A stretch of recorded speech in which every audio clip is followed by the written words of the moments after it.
மேலும் நீங்கள் புத்திரராய் இருக்கிறபடியினால் அப்பா பிதாவே என்று கூப்பிடத்தக்கதாக தேவன் தமது குமாரனுடைய ஆவியை உங்கள் இருதயங்களில் அனுப்பினார். கிறிஸ்துவோட இணைப்பு திருத்துவ தேவனுடைய உங்களை இணைச்சிருது. ஏன்னா கிறிஸ்துவுக்கும் பிதாவாகிய தேவனுக்கும் பெரிய நெருக்கமான ஒரு உறவு.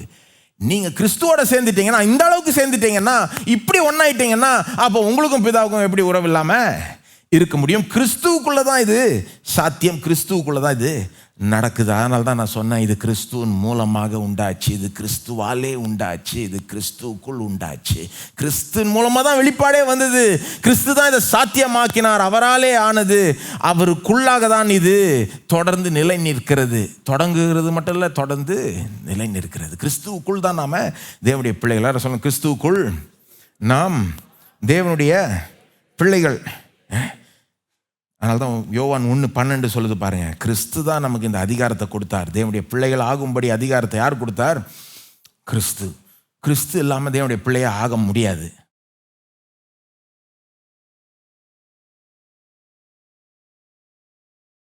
எப்படி இது பிள்ளை ஆனோம், தேவனுடைய பிள்ளை ஆனோன்ற கேள்விக்கு இன்னும் சில பதில் சொல்லலாம். ஒன்று பாருங்க, ஒரு குடும்பத்துக்குள்ள நுழையறதுக்கு 2 வழி இருக்கு. அதுக்கு மேலே கூட சொல்லலாம், பட் இப்போதைக்கு 2 வழின்னு சொல்லிடுறேன். ஒரு குடும்பத்தோடு சேர்றதுக்கு 2 வழி இருக்குது. ஒன்று அந்த குடும்பத்திலே நீங்கள் பிறந்துடலாம். இன்னொன்று அந்த குடும்பத்தில் நீங்கள் தத்தெடுக்கப்படலாம். அடாப்ஷன் சொல்கிறாங்கல்ல. வேதம் நாம் தேவனுடைய குடும்பத்தாரை எப்படி ஆயிட்டோன்னு சொல்லும்போது 2 விதமாகவும் சொல்லுது. தேவனால் பிறந்தோம், தேவனால் தத்தெடுக்கப்பட்டோம். 2 விதமும் இருக்குது, 2 காரியமும் இருக்குது பாருங்க. தேவனால் பிறந்தோம்ன்ற வசனம் அங்கேயே இருக்கு. யோவான் 1:12-13 வாசிப்போம் பாருங்க. யோவான் 1:12-13. அவருடைய நாமத்தின் மேல் விசுவாசம் உள்ளவர்களாய் அவரை ஏற்றுக்கொண்டவர்கள் எத்தனை பேர்களோ அத்தனை பேர்களும் தேவனுடைய பிள்ளைகளாகும்படி அவர்களுக்கு அதிகாரம் கொடுத்தார். அவர்கள் இரத்தத்தினாலாவது மாம்ச சித்தத்தினாலாவது புருஷனுடைய சித்தத்தினாலாவது பிறவாமல் தேவனாலே பிறந்தவர்கள். யார் தேவனாலே பிறந்தவர்கள்? இயேசுவை ஏற்றுக்கொண்டவர், அவருடைய நாமத்தின் மேல் விசுவாசம் உள்ளவர்களாய் அவரை ஏற்றுக்கொண்டவர்கள். என்ன சொல்லுங்க? அவரை ஏற்றுக்கொண்டவர்கள். அதான் சொன்னேன்ல, நம்ம வெறும் அவர் கொடுக்கறதை ஏற்றுக்கொள்ளல, அவரையே ஏற்றுக்கொள்கிறோம். அவரை விசுவாசிக்கும் போது அவரையே ஏற்றுக்கொள்கிறோம். அவ்வளோ பேருக்கும் தேவனுடைய பிள்ளை ஆகும்படி அதிகாரத்தை இயேசு கொடுக்குறான்றது மட்டும் இல்லை. இந்த வசனம் என்ன சொல்லுது? இவங்கெல்லாம் யாரால பிறந்தாங்களாம்? தேவனாலே பிறந்தவர்கள். தேவனாலே பிறந்தவர்கள். தேவனே அவருடைய வித்தை நமக்குள்ள வைச்சிருக்கிறாரு, தம்முடைய ஜீவனை நமக்குள்ள வைத்திருக்கிறாரு. அவரே நம்மளை பிறப்பிக்கிறார். ஆவிக்குரிய ஒரு பிறப்பை அங்க உண்டு பண்ணுகிறார். மேலிருந்து பிறக்கிறோம், அதான் மறுபடியும் பிறந்திருக்கிறோம். 1 யோவான் 3:9 அந்த வசனம் அதை பாருங்க. அந்த தேவனுடைய வித்து நமக்குள்ள இருக்குதுன்னு சொல்லுது. தேவன் கொஞ்சம் யோசிப்போம், அந்த லாங்குவேஜ், அந்த சொல்ற விதத்தை யோசிப்போம். தேவனுடைய வித்து, உங்க அப்பாவுடைய வித்து மட்டும் இல்ல, தேவனுடைய வித்து உங்களுக்குள்ள தரித்திருக்கிறதாம். ஒரு விசுவாசியா இருந்தீங்கன்னா இது உங்களுக்கு உண்மை. அப்போ தேவனுடைய குடும்பத்தில் நீங்க பிறந்திருக்கிறீர்கள். தேவனே உங்களை பிறக்க செய்திருக்கிறார். தேவனால் பிறந்திருக்கிறீர்கள். அவருடைய சுவாபத்தையும் அவருடைய ஜீவனையும் உங்களுக்குள்ள வச்சு பிறக்க வச்சிட்டார். அது ஒரு விதமான குடும்பத்தில் அப்படி நுழையலாம், அப்படி நுழைஞ்சிட்டோன்னு வேதம் போதிக்குது. ஆனால் அது மட்டும் இல்லை, வேதத்தில் குறிப்பாக பவுலுடைய போதனைகளில் தத்தெடுக்கப்பட்டிருக்கிறோம் என்ற ரொம்ப ஒரு முக்கியமான ஒரு பிரதான ஒரு போதனை இருக்குது. ரொம்ப முக்கியமான போதனை இது. இதை இந்த தத்தெடுக்கப்பட்டிருக்கிறோம் சொன்னாலே ஜனங்க அதை லேசாக எடுத்துக்கிறாங்க பாருங்க. அது அப்படியா? ஏன்னா அதில் ஒரு சந்தேகம் நமக்கு, அதை இழிவாக நினைக்கிற ஒரு சமுதாயம் இன்னைக்கு இருக்குது பாருங்க. அதாவது அப்பா அம்மாவுக்கு பிறக்கிற ஒரு பிள்ளைக்கும் தத்தெடுக்கப்பட்ட பிள்ளைக்கும் வித்தியாசம் அப்படின்னு நாம் பார்க்குறோம். ஆனால் புதிய ஏற்பாடு எழுதப்பட்ட அந்த நேரத்தில் தத்தெடுக்கப்படுறது ரோம கலாச்சாரத்தில், பவுல் பாருங்க அந்த காலத்தில் எழுதுறாரு, ரோம கலாச்சாரத்தில் ரொம்ப ஒரு ஆனரபிள் திங். அது ரொம்ப ஒரு கண்ணியமுள்ள ஒரு காரியம். பாருங்க, இப்போ நிறைய நேரத்தில் ஏன் தத்தெடுக்கிறாங்கன்னா அவங்களுக்கு சொந்தமாக பிள்ளை உண்டாகலை, அந்த இடத்துல தத்தெடுக்கிறாங்க. ஆனால் எல்லாரும் அப்படி கிடையாது. இப்போவே பார்த்தீங்கன்னா சிலருக்கு அவங்க பிறப்பித்த பிள்ளைகளும் இருக்கிறாங்க, அதே நேரத்தில் தத்தெடும் எடுக்கிறாங்க. பார்த்துருக்கீங்களா அந்த மாதிரி? அதுபோல தான் அந்த நாட்களில் அது எனக்கு பிள்ளையே இல்லையே அப்படின்னு தத்தெடுக்கலாம். அப்போ பாருங்க, அவங்க பல காரணங்கள்னால தத்தெடுத்தாங்க. அது ரொம்ப ஒரு ஆனரபிளாக யோசித்தாங்க. அந்த ரோம கலாச்சாரத்தில் அந்த வித்தியாசமே அவங்க காண்பிக்கலை. அதாவது சட்டப்பிரகாரமாக வித்தியாசம் இல்லைன்றது மட்டும் இல்லை, சமுதாயமே வித்தியாசப்படுத்தலை. ஒரு தத்தெடுக்கப்பட்ட பிள்ளையும் அந்த குடும்பத்தில் பிறந்த பிள்ளையும். இதுக்கு சிறந்த உதாரணம் என்னன்னா, ரோம சாம்ராஜ்யத்தின் ராஜாக்கள் பலர் வந்து தத்தெடுக்கப்பட்டிருந்தார்கள். இந்த பேர்லாம் சொல்கிறேன் பாருங்க. இயேசு பிறந்தப்போ யார் ராஜாவாக இருந்தார்? Augustus Caesar, அகஸ்துராயன். லூக் 1ஆம் அதிகாரத்தில் வருது இல்லை, அகஸ்துராயன். அவர் வந்து நீங்கள் பார்த்தீங்கன்னா, ஹிஸ்ட்ரி வாசித்து பார்த்தீங்கன்னா தத்தெடுக்கப்பட்ட ஒரு பிள்ளை. அவருக்கு அடுத்த ராஜா, ரோம சாம்ராஜ்யத்தின் ராஜா டைபீரியஸ் சீசர், அவரும் பைபிளில் வராரு, லூக் 3ல் வருகிறார். யோவான் வந்து அப்போ தான் ஊழியத்தை தொடங்குறாரு இவருடைய ராஜ்யத்தில். திபேரியு ராயன், டைபீரியஸ் சீசர், இந்த மாதிரி மற்ற மார்க்கஸ் ஒரீலியஸ், மற்ற ஜெனரல்ஸ், பெரிய பெரிய ஆட்கள், இவங்களாம் தத்தெடுக்கப்பட்டாங்க. அப்போ நாம தான் இன்னைக்கு பாருங்க, இன்னைக்கு நம்முடைய சமுதாயம் எப்படி யோசிக்குது, இதுக்கும் வித்தியாசம் இருக்குன்னு. ரோம சமுதாயம், அந்த கலாச்சாரம் வந்து இந்த சட்டத்தை ரொம்ப மதிச்சவங்க, அவங்க அந்த ப்ராசஸ் ரொம்ப மதிச்சவங்க. ஒருத்தர் போய் ஒரு பிள்ளை தத்தெடுத்துட்டாங்கன்னா அவ்வளோதான், பிள்ளை இது தத்தெடுக்கப்பட்ட பிள்ளை, இது உண்மையான பிள்ளை, இந்த மாதிரிலாம் பேச மாட்டாங்க. பிள்ளை தான், பிள்ளைனா பிள்ளை. உள்ள நுழைஞ்சது தத்தெடுக்கப்படுவதன் மூலமாக, அவ்வளோதான் வித்தியாசமே உள்ள பிள்ளை. அப்போ ஒரே ஒரு காரியம்தான் அந்த தத்தெடுக்கப்படுற அந்த காரியத்தில் இல்லைன்னு சொல்லலாம் நீங்கள். அது என்னது? அந்த அப்பா அம்மாவனுடைய சுவாபம் இல்லை. ஆனால் அதனால தான் வேதம் என்ன சொல்லுது, நாம் மறுபடியும், வேதம் எல்லாத்தையும் கவர் பண்ணுது, மறுபடியும் பிறந்துட்டோம், அவருடைய சுவாபம் நமக்கு வந்துருச்சு, அவருடைய டிஎன்ஏ அப்படி வந்துருச்சு. ஆனால் தத்தெடுக்கப்பட்டோம்னு சொல்லுது. இதை இன்னும் கேட்டால் சொல்லுதுன்ற மட்டும் இல்லை, பவுல் வந்து ரொம்ப ஒரு மேன்மையான சத்தியமாக போதிக்கிறார். ரோமர் 9:4 இஸ்ரவேலுக்கு இருக்கிற மிகப்பெரிய ஆசீர்வாதங்களை லிஸ்ட் பண்றாரு. இவர்கள் இஸ்ரவேலர்கள் அப்படின்னு சொல்லிட்டு இவர்களுக்கு இருக்கிற முதல் ஆசீர்வாதம் என்னன்னா, இவர்களுக்கு தான் புத்திர சுவிகாரம் அப்படின்றாரு. யாருக்கு? இஸ்ரவேலருக்கு. அந்த தேசத்துக்கு இருக்கிற மிகப்பெரிய ஆசீர்வாதம் தான் புத்திர சுவிகாரன்றாரு. அடுத்தது வந்து மகிமை. அப்போ வந்து பவுல் வந்து இதை வேற விதமாக யோசிக்கிறார். அவளே இஸ்ரவேலரே, புத்திர சுவிகாரமும் மகிமையும் உடன்படிக்கைகளும் நியாயப்பிரமாணமும் தேவாராதனையும் வாக்கு தத்தங்களும் அப்படின்னு லிஸ்ட் கொடுக்குறாரு. இஸ்ரவேலுக்கு இருக்கிற பெரிய காரியங்கள் என்னன்னா, இது நம்பர் 1 வருது. அதில் புத்திர சுவிகாரம். அவர்கள் தேவனால் தத்தெடுக்கப்பட்டார்கள். கலாத்தியர் 4 பவுல் வந்து ரட்சிப்பினுடைய கோலை பற்றி பேசுகிறப்போ என்னன்னு சொல்றாரு, நாம் புத்திர சுவிகாரத்தை அடையும்படி காலம் நிறைவேறின போது தம்முடைய குமாரனை தேவன் அனுப்பினார். இயேசு வந்ததுக்கே இறுதி நோக்கம் என்னது? புத்திர சுவிகாரம். அப்படின்னா பிள்ளையாய் தத்தெடுக்கப்பட வேண்டும், குமாரனாய் தத்தெடுக்கப்பட வேண்டும். ரோமர் 8:15, ரோமர் 8 நீங்கள் யோசித்தீங்கன்னா, Romans 8 is one of the greatest chapters in the Bible. வேதத்திலே மிகப்பெரிய ஒரு அதிகாரம் ரோமர் 8. அங்கே வந்து பவுல் அப்படியே அந்த சுவிசேஷத்தினுடைய மேன்மையை ஒரு உச்சக்கட்டத்துக்கு கொண்டு வராரு. அந்த உச்சக்கட்டத்துக்கு கொண்டு போகும்போது என்ன ஒரு போதனையை உள்ளே கொண்டு வராருன்னா, இந்த புத்திர சுவிகாரம், அதாவது நாம் தேவனால் தத்தெடுக்கப்பட்டோம் என்ற ஒரு போதனை. 15 சொல்கிறாரு, திரும்பவும் பயப்படுவதற்கு நீங்கள் அடிமைத்தனத்தின் ஆவியை பெறாமல் அப்பா பிதாவே என்று கூப்பிட பண்ணுகிற புத்திர சுவிகாரத்தின் ஆவியை பெற்றீர்கள். அப்பா பிதாவேன்னு எது உங்களை கூப்பிட பண்ணுதான்? புத்திர சுவிகாரத்தின் ஆவி. அதாவது உங்களை தத்தெடுத்து அந்த ஆவியானவர் தான் அதை செய்கிறார். ரோமர் 8:23 இந்த தத்தெடுப்பு தான் இன்னும் மேலே கொண்டு போறார் பவுல். அங்க என்ன சொல்றாரு, ஏற்கனவே நாம் தத்தெடுக்கப்பட்டோம், அது உண்மையா இருந்தாலும் ஆவின் முதற் பலன்களை பெற்ற நாமும் கூட நம்முடைய சரீர மீட்பாகிய புத்திர சுவிகாரம் வருகிறதற்கு காத்திருந்து நமக்குள்ளே தவிக்கிறோம். சிருஷ்டிப்பே தவிக்குதான், பிரசவ வேதனை படுகிறதுன்னு முந்தின வசனத்தை சொல்லிட்டு என்ன சொல்றாரு, நாம் ஏற்கனவே பல ஆசீர்வாதங்களை பெற்றுட்டோம், ஆவியின் முதற் பலனை பெற்றுட்டோம், ஆனால் ஒரு காரியத்தை பெறல, அது என்னது? சரீர மீட்பாகிய புத்திர. ஆகவே நாம் பாருங்க, நம்முடைய குறுகிய மனதை வைத்துக்கொண்டு நம்முடைய சமுதாயம் எப்படி யோசிக்குதுன்னு இப்போ தத்தெடுப்பதை பற்றி, புத்திர சுவிகாரத்தை பற்றி யோசித்தோம்னா எல்லாத்தையும் விட்டுருவோம், மிஸ் பண்ணுவோம். வேதம் வந்து இதை ரொம்ப மேலான ஒரு சத்தியமாக போதிக்குது. இது வந்து எந்த விதத்திலும் குறைவாக யோசிக்கக்கூடாது.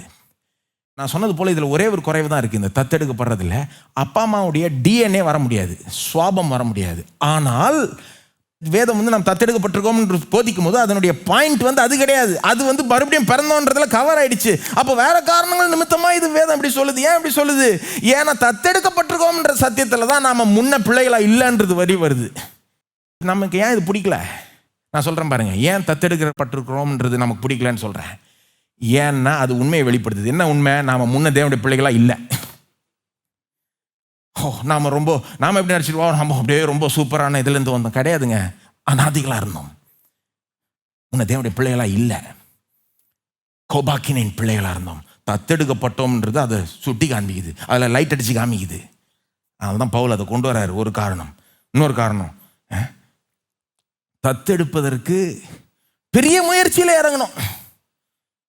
பெரிய பெரிய முயற்சியில் இறங்கணும். அதை ரொம்ப ரொம்ப ப்ரீ பிளான் பண்ணணும், ரொம்ப மோட்டிவேட்டடாக இருக்கணும். அது உண்மையிலே விரும்பினா தான் ஒரு ஆள் செய்வாங்க பாருங்க. சும்மா செஞ்சிட மாட்டாங்க. சும்மா அப்படியே தத்தெடுத்துருவாங்களா? கிடையாது. அதை ரொம்ப விரும்பினா, அந்த பிள்ளை மேலே ரொம்ப அன்பை வைத்துக்கிட்டு இருந்தா, ரொம்ப அன்பு அதிகம் உள்ளவர்கள் தான் அதை செய்வார்கள். அதாவது நாம் எப்படி செய்கிறோம்? தேவை நிமித்தமாக செய்கிறோம். எனக்கு பிள்ளை இல்லையே அப்படின்னு சிலர் தத்தெடுக்கிறாங்க. தேவையினால தத்தெடுக்கிறாங்க, அது வேற. நான் சொல்கிறது, சிலர் பிள்ளை இருந்தும் தத்தெடுக்கிறாங்க. ஏன்னா அவங்களுக்கு அன்பு ஓவர்ஃப்ளோயிங்காக இருக்குது, அப்படியே அதிகமாக ஊற்றுது. அதனால் ஒரு பிள்ளையை தத்தெடுக்கிறாங்க, அந்த அன்பை காண்பிக்கும்படி. அப்படிப்பட்டவர் தேவன். அவருக்கு பிள்ளையே இல்லை. சிலர் எப்படி அவர் சிரிச்சித்த போது பிள்ளையே இல்லை, பாவம், அப்படியே தனியாக உட்காந்துட்டு இருந்தார். அப்படியே வாஸ் a lonely God. அவர் தனியாக இருந்தார், தனிமையில் அப்படியே தவிச்சிட்டு இருந்தார். பிள்ளைகள் வைத்திருக்கணும்னு நாடினார், ஆனால் நம்மளெல்லாம் சிரிச்சிட்டார். கிடையாது. அதனால தான் தேவன் பிதா குமாரன் ஆவியாய் இருக்கிறார் என்று வேதம் போதிக்குது. அவர் தனியாக இருந்தார், நித்தியமாய் பிதா குமாரன் ஆவியாக இருந்தார். திருத்துவ தேவன் ஒருபோதும் தனியாக இல்லை. அவர்கிட்ட எந்த தேவையும் இல்லை, அவருக்கு யாரும் தேவையும் இல்லை. நமக்கு தான் அவரை தேவை, அவருக்கு நம்ம தேவையில்லை. அப்போ ஏன் உண்டாக்கினார்? அவர்கிட்ட அவ்வளோ அன்பு, அது அப்படியே ஓவர்ஃப்ளோ. இன்னும் கேட்டால் இதை போதிக்கிறவங்க, அதாவது ஏன் சிருஷ்டித்தார்னா, குமாரன், தன்னுடைய குமாரன் மேல பிதா அந்த அளவுக்கு அன்பு கூர்ந்தார். அந்த அன்பு சிருஷ்டிப்புல ஓவர்ஃப்ளோ ஆயிடுச்சு. இப்போ கூட பார்த்தீங்கன்னா, ஒரு பிள்ளை எப்படி உண்டாகுது? அன்பின் ஒரு உச்சக்கட்டத்தில் தான் பிள்ளை உண்டாகுது. When love manifests in a very great way, in a very deep way, அன்பு ஆழமாக வெளிப்படும் போது, எக்ஸ்பிரஸ் ஆகும்போது, அந்த உறவில் தான் ஒரு பிள்ளையே கருவில் உண்டாகுது. பார்த்துருக்கீங்களா? அப்படி உண்டாக்கி இருக்கிறார் தேவன். உலகத்தை சிருஷ்டித்தவர் அன்போட சிருஷ்டித்தார். அதனால தான் நீங்கள் யோசிச்சிருக்கீங்களா, சிருஷ்டிப்பை நாம பில்டிங் உண்டாக்குற மாதிரி உண்டாக்கியிருக்கலாம்ல தேவன். எப்படி உண்டாக்குறோம் நாம? இந்த ரூம் இதுக்கு, இந்த ரூம் இதுக்கு, ஃபங்க்ஷனல். தேவன் எப்படி உண்டாக்குறாரு? என்ன மரங்கள், செடிகள், கொடிகள், பழங்கள், என்ன ஒரு காட்சி! என்ன அது பார்க்குறப்பவே தெரியுது, இது சும்மா எதையோ உண்டாக்கணும்னு உண்டாக்கல, அன்பு ஓவர்ஃப்ளோ ஆகி உண்டாக்கினார். குமாரன் மீது அந்த அளவுக்கு அன்பு, அது ஓவர்ஃப்ளோ ஆகி உண்டாக்குறார். எப்படி உண்டாக்குறார்? இந்த ஒரு குமாரன் இருந்தா இது பத்தாது.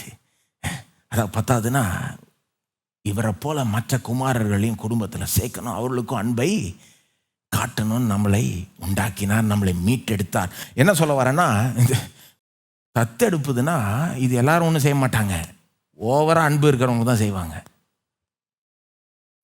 தேவன்கிட்ட ரொம்ப ஓவரா அன்பு இருக்கு. ஆனால் தான் ஆரம்பத்திலேயே இதை மனசில் வச்சு தான் உலகத்தையே சிருஷ்டித்தார். இன்னும் கேட்டால் எபேசியர் 1:5-6 வேதமே சொல்லுது, நம்மை உலக தோற்றத்துக்கு முன்னால் நம்ம இயேசு கிறிஸ்து மூலமாய் தமக்கு சுவிகார புத்திரர் ஆகும்படி முன்குறித்திருக்கிறார். உலக தோற்றத்துக்கு முன்னாலேயே, நான் ஏற்கனவே சொல்லியிருக்கேன் அந்த பகுதியில், உலக தோற்றத்துக்கு முன்னாலே இயேசுவில் நம்மை தெரிந்தெடுத்தார். அதே இடத்துல நீங்கள் வாசித்து பாருங்க, தொடர்ந்து வாசித்தீங்கன்னா, புத்திர சுவிகாரத்தை அடையும்படி முன்குறித்திருக்கிறார் வருது. அப்பவே பிளான் பண்ணிட்டார், நீங்க அவருடைய பிள்ளையாக இருக்கணும்னு. அது மட்டும் இல்லை, ஏன் இந்த தத்தெடுப்பதை பவுல் கொண்டு வர்றாருன்னா, ரொம்ப லீகலான மேட்டர், ரொம்ப ரொம்ப ஒரு சட்டப்பிரகாரமான ஒரு மேட்டர். இது சும்மா லேசில் தத்தெடுக்க முடியாது. கோர்ட்டுக்கு போகணும், பேப்பரை சைன் பண்ணணும், வாக்கு கொடுக்கணும் ஜட்ஜுக்கு முன்னால், ஜட்ஜ் அதை அப்ரூவ் பண்ணணும். அது முடிஞ்ச பிறகு முடிஞ்சது, யாரும் அதை மாற்றவே முடியாது. அதனால தான் தத்தெடுப்பது ரொம்ப கஷ்டமாக இருக்கிறாங்க. சும்மா லேசில் போய் பண்ணிட முடியாது. நீங்கள் பண்ணி பாருங்க, பல ரூல்ஸை ஃபாலோ பண்ணணும், சட்டப்பிரகாரமான காரியத்தை எல்லாத்தையும் பண்ணணும். ஏன்னா தத்தெடுத்துட்டு அப்புறம் இது என் பிள்ளை இல்லைன்னு சொல்ல முடியாது, சட்டப்பிரகாரமாக அதை செய்ய முடியாது. ரொம்ப கலாச்சாரத்தில் அது ரொம்ப அதை யாரும் செய்ய மாட்டாங்க, ஏன்னா அந்த அளவுக்கு கண்ணியம் உள்ள ஒரு காரியம் அது.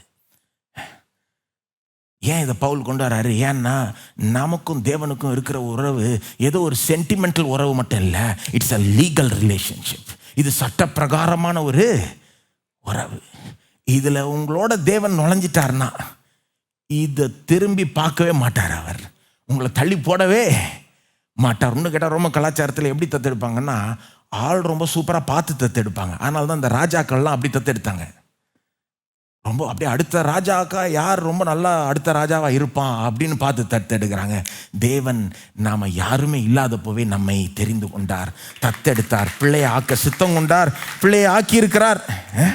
அப்போ இன்னும் சொல்லலாம் பாருங்க, இதில் எங்கே போய் முடியுதுன்னா சுதந்திரத்தில் போய் முடியுது. சொத்து, தத்தெடுக்கப்பட்ட பிள்ளைக்கு சொத்தில் ஃபுல் ரைட்ஸ். தத்தெடுக்கிறது கொண்டு வர்றதுக்குனுடைய கோலே இதுதான் பாருங்க. ஒரு மிகப்பெரிய சொத்து இருக்கு நமக்கு. தேவனுடையது எல்லாமே நம்முடையதா ஆயிட்டது. கிறிஸ்துவனுடையது நம்முடையது மட்டும் இல்லை, பிதாவினுடையதே நம்முடையதாய் ஆகிவிட்டது. நாம தேவனுடைய பிள்ளைகளாய் ஆகிவிட்டோம். இது உங்க வாழ்க்கையில ஒரு பெரிய வித்தியாசத்தை ஏற்படுத்துதாங்க. கேட்குறேன், ஏற்படுத்துதா? பாருங்க, இன்னைக்கு நான் திரும்ப சொல்றேன், நீங்க பயத்தில் இருக்கிறீங்கன்னா இதை நீங்க மனசுக்கு எடுத்துக்கலன்னு அர்த்தம். தேவனுடைய பிள்ளையா இருக்கிறீங்கன்றத மனசுல வச்சுக்கிட்டு எப்படிங்க பயம் இருக்க முடியும்? எவ்வளோ பெரிய பிரச்சனை வர்ற மாதிரி இருந்தா கூட உங்க தகப்பன் வானத்தையும் பூமியும் உண்டாக்கின சர்வ வல்ல தேவன். அப்ப நீங்க பயப்படுறீங்கன்னா கொஞ்சம் கூட அவரை பார்க்கலன்னு அர்த்தம். நீங்க யாருன்னு பார்க்கறத விட்டுட்டு நீங்கள் யார் இல்லைன்னு தான் பார்க்குறீங்க, உங்கள்கிட்ட என்ன இல்லைன்னு தான் பார்க்குறீங்க. எவ்வளோ நடந்திருந்தாலும் நம்பிக்கை இழந்துடவே முடியாது. தேவனுடைய பிள்ளை, தேவனுடைய தகப்பனாக இருக்கிறாருன்ற அந்த உணர்வு இருக்கும்போது நம்பிக்கை இழக்க முடியாது. நீங்கள் நம்பிக்கை இழக்கிற அந்த நிலையில் இருக்கிறீங்கன்னா என்ன காண்பிக்குது? நீங்கள் இந்த சத்தியத்தை மனசுக்கு எடுத்துக்கலான்னு அர்த்தம். அதனால தான் இதை பேசுகிறேன் இன்றைக்கு. நீங்கள் எப்படி ஜெபம் பண்ணுறீங்க, அதுலேயே இந்த சத்தியம் இருக்குதா இல்லையான்னு வெளிப்படும். இந்த சத்தியத்தினுடைய உணர்வுல வாழ்கிறீங்களா இல்லையான்றது எங்கே வெளிப்படும்? ஜெபத்தில் வெளிப்படும். எப்படி ஜெபம் பண்ணுறீங்க? முதல்ல அவரை அப்பா பிதாவேன்னு கூப்பிட முடியுதா உங்களால்? யாருக்கும் அப்படி கூப்பிட தைரியமே இல்லை பாருங்க. பழைய ஏற்பாடு வாசித்து பாருங்க, மோசே அப்படி கூப்பிடல, தாவீது அப்படி கூப்பிடல. யாருமே தேவனை அப்பா பிதாவேன்னு கூப்பிட்டதே. இயேசு வராரு, அப்பா பிதாவேன்னு கூப்பிடுறாரு. அது மட்டும் இல்லை, அவருடைய ஆவியை நமக்குள்ள அனுப்பி நம்மளையும் கூப்பிட வைக்கிறாரு. அப்பா பிதாவேன்னு கூப்பிட முடியுதா? அப்படி டேடி அப்பான்ற ஒரு முறையில் அவரை அணுக முடியுதா? தைரியமாக அவர்கிட்ட ஜெபத்தில் போக முடியுதா? இதுதாங்க விசுவாசி. கடைசியாக தேவன் உங்களை அன்பு கூறுகிறார் என்ற அந்த உணர்வு உங்களுக்கு பெரிதாக இருக்குதா? அந்த சின்ன பிள்ளைக்கு கூட பாருங்க, அந்த தைரியம் இருக்கும். அந்த 2 காரியம் மனசில் நீங்கள் வச்சுட்டு போங்க. தைரியம். அந்த சின்ன பிள்ளைக்கு கூட அப்பா பெரிய ஆளாக இருக்கலாம், ஆனால் தைரியமாக உள்ளே போய் அப்பாவோட பேசும். அப்பா பிரசிடெண்ட்டாக கூட இருக்கலாம், ஆனால் அந்த பிள்ளைக்கு அது அப்பாவை பிரசிடெண்ட்டாக பார்க்கல, அப்பாவை தான் பார்க்குது. அவரை பார்க்குறதுக்கு எவ்வளோ பேர் அப்பாயின்மெண்ட் எடுத்து தான் பார்க்கணும், ஆனால் அந்த பிள்ளை தைரியமாக நுழைஞ்சு எப்போ வேணா பார்க்குது. சின்ன பிள்ளைகளுக்கு அந்த தைரியம் அதிகமாகவே இருக்கும். லொடுக்கு நுழையும் பார்த்தீங்கன்னா, அந்த சின்ன பிள்ளையினுடைய தைரியம், அந்த சின்ன பிள்ளையினுடைய விசுவாசம். அதாவது எங்கள் அப்பா இருக்கிறார், பார்த்துக்குவார். சின்ன பிள்ளை அப்படி தான் நம்புது, கவலைப்பட்டுக்கிட்டு இருக்கா. முக்கால்வாசி பிள்ளைகள் கவலைப்படுறது இல்லை பாருங்க. ஆனால் இப்போ சிலர் கவலைப்படுறாங்க. பட் சின்ன பிள்ளை எப்படி யோசிக்குது? என்ன நடந்தாலும் அப்பா பார்த்துப்பார். அது சின்ன பிள்ளைகிட்ட இருக்கும்போது அது பெரிய விசுவாசம்னு சொல்ல முடியாது. அது சின்ன பிள்ளையா அறியாமல் விசுவாசிக்குது. ஆனால் உங்கள்கிட்ட அப்படி விசுவாசம் இருந்தால் அது பெரிய விசுவாசம். வளர்ந்தவர்கள் எல்லாம் பிரச்சனைகள் மத்தியில் இல்லைப்பா நான் கவலைப்பட போகிறதில்ல, பயப்பட, அப்பா பார்த்துக்குவார் அப்படின்னு யோசித்தீங்கன்னா அது பெரிய விசுவாசம். அன்பு, தேவன் உங்களை அன்புக்கு அந்த பிள்ளைக்கு பாருங்க உள்ளத்தின் ஆழக்க இந்த காரியம் புரியுது. குழந்தைய வளர்ந்து வந்த அந்த சின்ன பிள்ளைக்கு அப்பா என்ன அன்பு கூறுறாரு, அம்மா என்ன அன்பு கூறுறாங்க. ஒரு சின்ன பிள்ளைய கேட்டாங்களாம், 4 வயசாக இருக்கிற, how is life as a 4-year-old அப்படின்னு கேட்டாங்களாம். 4 வயசில் எப்படி இருக்குது வாழ்க்கை? அந்த சின்ன பொண்ணு சொல்லுதான், ரொம்ப சூப்பராக இருக்குது. ஏன் சூப்பராக இருக்குன்னு கேட்டால், எங்கள் அம்மா அன்பு கூறுறாங்கன்னு எனக்கு நல்லா தெரியும். I know my mother loves me. அப்போ அந்த பிள்ளைக்கு வாழ்க்கை எது சூப்பராக்குது? அம்மா என்னை அன்பு கூறுறாங்கன்றது உணர்வு, அந்த அறிந்து கொள்ளுதல் உணர்வு. அது தெரியும், அதை உணருது. அந்த நேரத்தில் எங்கள் அம்மா என்னை அன்பு கூறுறாங்கன்ற அந்த உணர்வு உங்களுக்கு தெரியுமாங்க?